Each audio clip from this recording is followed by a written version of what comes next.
What's going on, guys? Tower number 9 here, and today we're going to discuss the Baron system, which is a method that I came up for drafting in Star Wars Unlimited.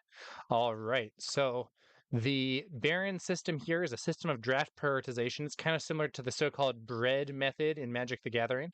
It's a mnemonic device that talks about what you should prioritize in drafting. So Baron, in this case, B is for bombs, A is for ambush, R is for removal, O is for opening, and N is for nice to haves. And the question becomes, did I call this the Baron system because of Baron Soontir Fel? And the answer is definitely yes. Let us move on. So B is for bombs. Bombs are high impact cards that can take over a game. They should be your highest priority when you're drafting. So if you see a bomb in your colors, you should almost always draft it. In fact, some of them are so good they'll be worth drafting out of aspect. And if you see a bomb, it should strongly influence you towards those aspects if you haven't decided yet.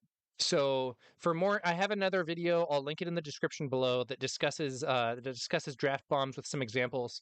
But I've found that so cards like Han Solo, Reluctant Hero that I have pictured here can be really good. I was recently in a draft where Han was my pack one pick one, and by choosing him, I sort of was strongly ended up strongly leaning towards Jin instead of Chewie, which were two of the leaders that I was choosing from. And indeed, Han ended up being really strong and dominating several games because he has a very high impact when played, and if the opponent can't deal with him effectively, where you kind of need to have some kind of removal or similar, or maybe just a bunch of stuff in space, he can just keep picking off enemy units. So he was a big winner for me, and bombs in general are very important to draft. All right, next up is A. A is for ambush. I've been finding that ambush units are really good in limited.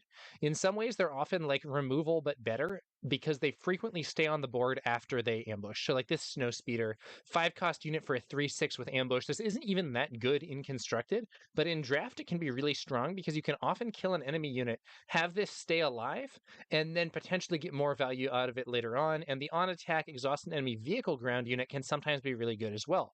Now, ambush units do lack some versatility compared to some removal because they generally only apply to one arena. Um, the snow speeder is nice and efficient on the at picking off an enemy unit in the ground arena, but it's not going to be able to attack enemies in space.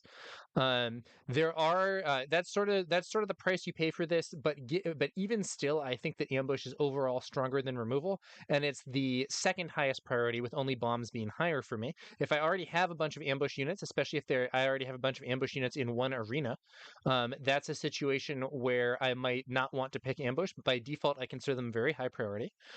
Other things that I include in this category are other unit-based removal options that don't necessarily have the ambush keyword, but function similarly in that they are units you can play that bring removal with them.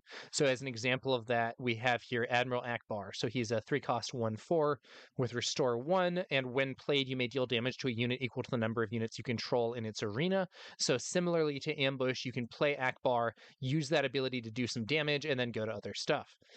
Removing an opponent's unit and getting a unit of your own is great. And in general, I think that ground-based ambush is better, but space is good too. And here's the old Imperial Interceptor. So like Akbar, Imperial Interceptor doesn't strictly have ambush, but it's a similar thing in that it's a unit that you bring in that clears out an enemy unit at the same time. And Imperial Interceptor is a great answer to enemy space fighters.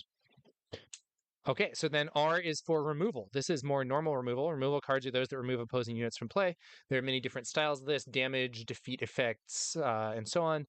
In general, dedicated removal is strong and versatile. It can be very good to have. So open fire, 3-cost, 4 damage to a unit, pretty straightforward. If the opponent has a major threat, you can use cards like this to remove that threat. Most aspects have some removal or another, but in different ways. So red removal is often just direct damage. Blue removal is often defeat effects. Green removal is stuff that relies on you already having units but deals damage based on their strength, stuff like Strike True, Overwhelming Barrage. Combat tricks can also be removal. So combat tricks are cards like Fleet Lieutenant, where they are giving you a buff for unit combat and often allowing you to defeat an enemy unit that you would not otherwise be able to defeat. So Fleet Lieutenant, 3-cost, 3/3 Rebel Trooper. When played, you may attack with a unit. If it's a Rebel unit, it gets +2/+0. So you can play this guy, buff up a smaller unit you have, and use that to trade with an opponent's unit, or even defeat a unit and remain alive yourself. I consider that kind of a subtype of removal. And there are several combat tricks cards: Fleet Lieutenant, Surprise Strike, Shoot First. There's a bunch. All right, so then the O in Baron is for opening. Opening cards are those that are good plays on the first turn. In general, these are just efficient 1 or 2 cost units, and there's quite a few to choose from. The Battlefield Marine here is one of the best ones at 2 cost 3/3. This unit can be really strong and useful. Missing your opening play can be very negative for a player. I generally want to have something like 6 to 8 of these opening plays in a 30 card draft deck, and cards that can be played on the first turn but are bad don't count.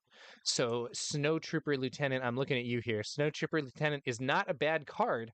It can actually be really good if you have a lot of Imperials in your deck, but it doesn't count as an opening card because you don't want to play it on your own. It is kind of reliant on having another unit already in play that can benefit from that when played effect. So I would not count this in those 6 to 8 opening cards, but I would count things like Viper Probe Droid, Crafty Smuggler, and so on. All right, and then the final N, the N in Baron is for nice to haves.